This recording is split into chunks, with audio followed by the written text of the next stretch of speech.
Nunca había oído hablar de Dinamarca, hasta que lo conocí a Juan. Jamás me voy a olvidar esa tarde, aquel día cuando vi sus ojos y supe que era el hombre con quien iba a tener por fin una familia. La mayoría de los varones que yo conocí hasta el momento me parecían sin gracia y tupidos. Sin embargo, sabía que pertenecían a una categoría más privilegiada. Pero con Juan todo fue diferente. La familia de mi abuela había venido de España en la época del virreinato. Luego mis padres se fueron a Santiago del Estero, en donde nací y desafortunadamente a los 4 años perdí a mis padres en un accidente. Mi hermano Benigno se hizo cargo de mí como si fuera su propia hija. Él tenía 16 años y medio más que yo. Ya desde mis 8 años nos fuimos a Arrufó, un pueblo lejano en Santa Fe, donde comencé a cuidar niños mientras aprendía a leer y a escribir en la escuela normal.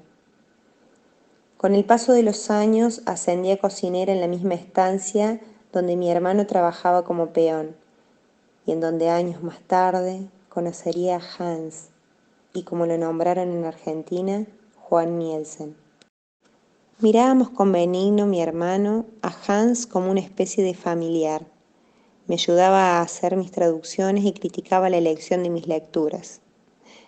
Aquel mismo año, Juan me regaló la colección completa de Clarín en una hermosa edición ilustrada.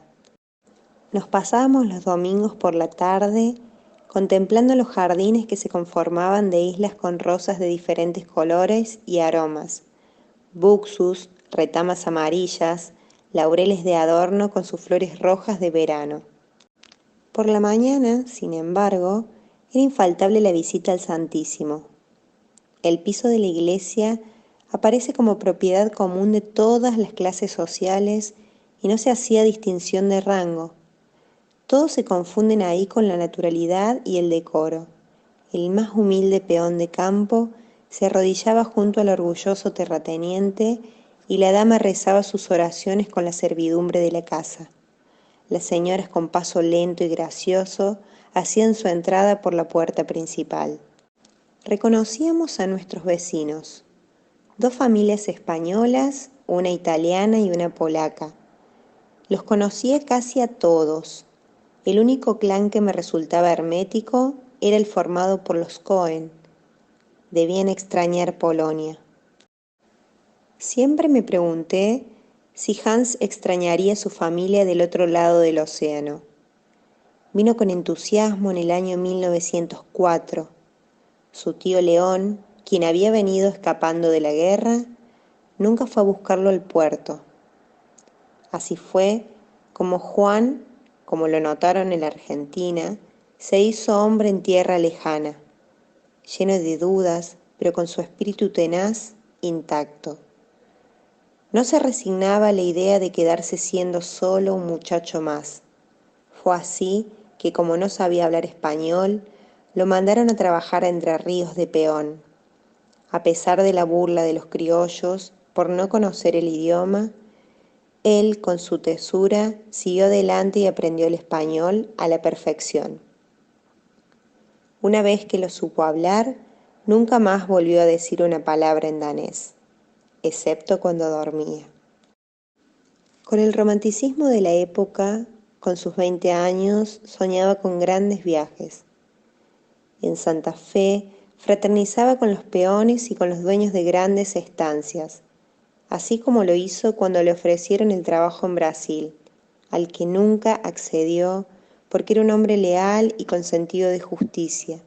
Tenía bastante juventud para conmoverse sobre su destino. Gracias a su continuidad y trabajo, fue en 1910 cuando le dieron la oportunidad los mismos patrones de trabajar en la Teófila, Arrufó, provincia de Santa Fe, ahí donde nos conocimos. Al casco de la estancia lo rodeaban altos eucaliptos, que protegían de los vientos y daban un fresco olor en verano, con un callejón de entrada con tupidas tipas que conducían hacia el casco de la misma. El césped se mantenía corto y verde casi todo el año. Estaba bajo el cuidado de un jardinero inmigrante inglés que esmeradamente ocupaba todo su día en hacer de esos jardines los más lindos de la zona. Por dentro de nuestra casa, la Teófila, con su aroma a lavanda, su silencio calmo y su característico suelo calcáreo que dejaban por la tarde impolutos las sirvientas. Un 9 de agosto de 1910, cuando me encontraba en la Teófila cocinando para los patrones, vi sus botas llenas de barro, sus manos ajadas de tanto trabajar y su mirada penetrante y esperanzadora que me cautivó por completo. Ese mismo año el país estaba cumpliendo sus 100 años y la prosperidad que esperaban algunas personas provenientes de Europa era distinta a la que le tocó vivir a Juan. No todos corrían con la misma suerte.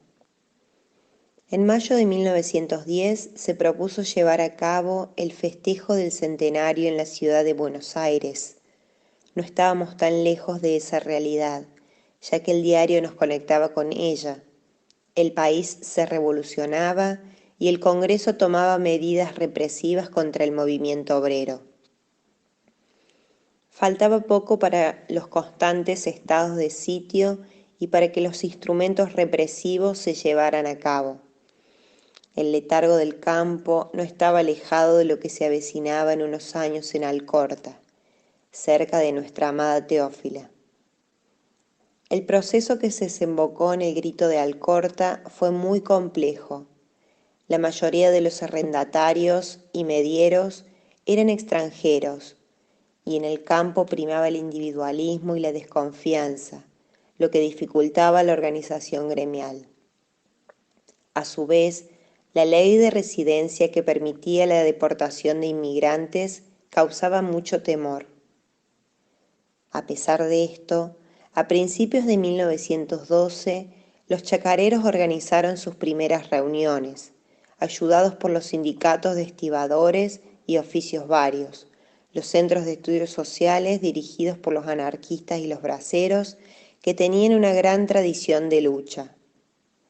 El detonante del grito de Alcorta fue la formidable cosecha de 1912, al comprobar los chacareros que luego de pagar las deudas nada quedaba para ellos, tanto trabajo y esfuerzo solo para enriquecer a los terratenientes y arrendadores. Pocos derechos tenían los peones en aquella época. Recuerdo, sin ir más lejos, a don Esteban, quien si bien nunca estuvo en mala situación, se contentó al saberse con derechos para ir a votar ese mismo año, después de toda una vida de trabajo y esfuerzo, orgulloso por sentirse parte de la democracia por primera vez. Pero no todo era color de rosas, viendo cómo dos de sus hermanos protestaban por lo que consideraban su derecho, esfuerzo y de lo que nada prácticamente les quedaba. Así la familia Suárez, en 1912, se enfrentó y solo seguimos viendo detrás de la tranquera de la Teófila a don Esteban solitario y con los ojos tristes de saberse del otro lado de una sociedad que él sabía no iba con los ideales de su familia.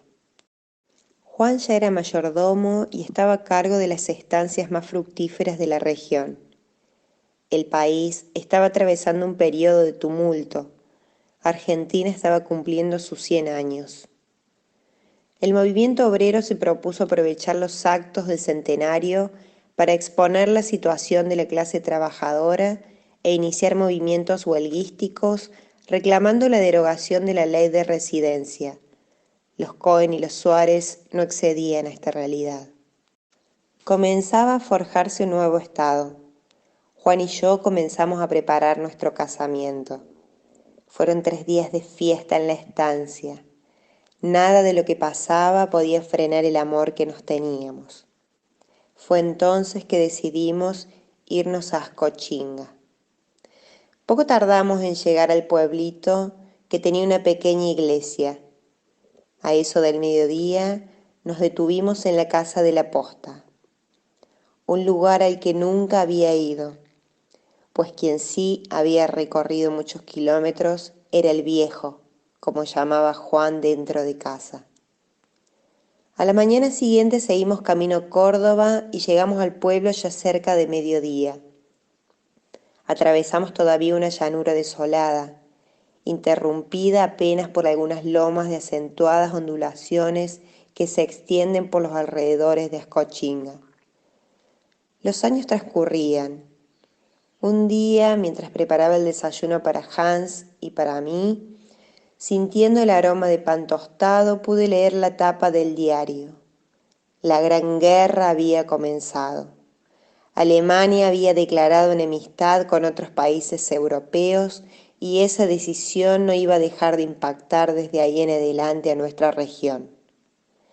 La declinación de las importaciones favoreció a las industrias argentinas que utilizaban materias primas nacionales, pero su expansión fue lenta, debido a la escasez de mano de obra, a la dificultad para importar maquinarias y a la suba de los precios de los combustibles importados que suplían la mayor parte de la energía consumida en la Argentina. Ya en el año 1916, la política del país volvía a cambiar tras el triunfo de la Unión Cívica Radical, resultando elegido presidente Hipólito Yrigoyen. En las elecciones donde Juan aún no era considerado ciudadano argentino, por eso no votó. A partir de entonces se abriría una serie ininterrumpida de 3 presidencias radicales. Los años transcurrieron y nada volvió a ser como antes. La paz de la estancia fue perenne, tal como nuestro amor con Juan, con quien tuvimos 4 hijos maravillosos. Así fue que en una Argentina llena de diferentes realidades, en un crisol de razas y con una mirada a nuevas formas de vida, forjamos una vida juntos en una tierra lejana.